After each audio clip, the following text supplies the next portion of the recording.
Salut à vous, bienvenue pour un nouvel entretien. Je suis avec Raja Aboudaga, journaliste et ancien correspondant à Gaza. Raja, bonjour. Bonjour. Comment est-ce que l'on travaille à Gaza sous les bombes et sous la pression du Hamas?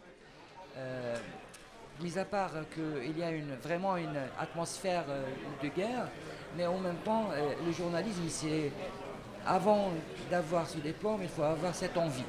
Et cette envie, c'est-à-dire une autre manière d'exprimer l'information comme elle est, sans maquillage, si je pourrais le dire. D'accord.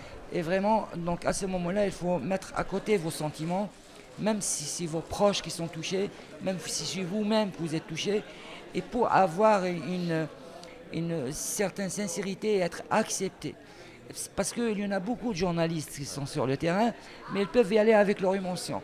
Ou ça dépend tel média où ils travaillent, comme par exemple, il y en a pas mal des correspondants, par exemple pour l'Iran.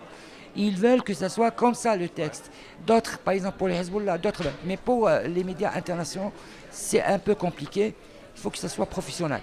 Donc bien sûr, c'est très compliqué, c'est très difficile. Il y a des risques chaque jour. Parce que dans les zones de combat, par exemple, le combattant, il est là avec son arme. Les Israéliens, c'est une armée avec leurs armes. Le journaliste avec sa caméra uniquement. C'est tout ce que vous aurez entre vos mains. Il n'y a aucune garantie, mais il faut à ce moment-là jamais regarder derrière vous. C'est toujours devant. Vous vous filmez. Il y a eu pas mal de fois quand vous finissez votre travail, vous vous dites, c'est pas vrai, j'étais là. Et si quelqu'un va vous poser la question, est-ce que vous voulez revenir, vous dites, bon, je peux pas le faire. Mais au moment, c'est là que tu oublies.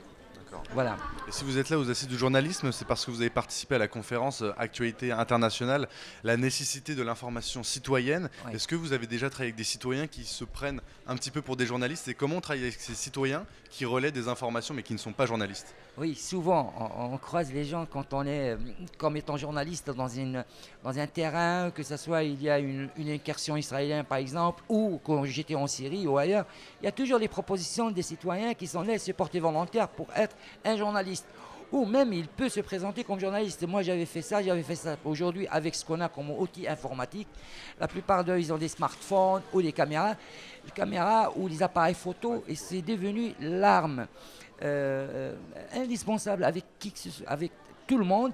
Et même les organisations, même les associations, ils financent ça dans les zones de terrain. Par exemple, à Nibro, à Khalil, c'est la place la plus affectée par les colons en Cisjordanie. Les Palestiniens sont là-bas, ils ont uniquement ces caméras. Donc, pratiquement, force à avoir ce témoignage souvent. Donc, les Palestiniens ou les habitants de la région sont devenus presque des journalistes. Ils se présentent comme journalistes.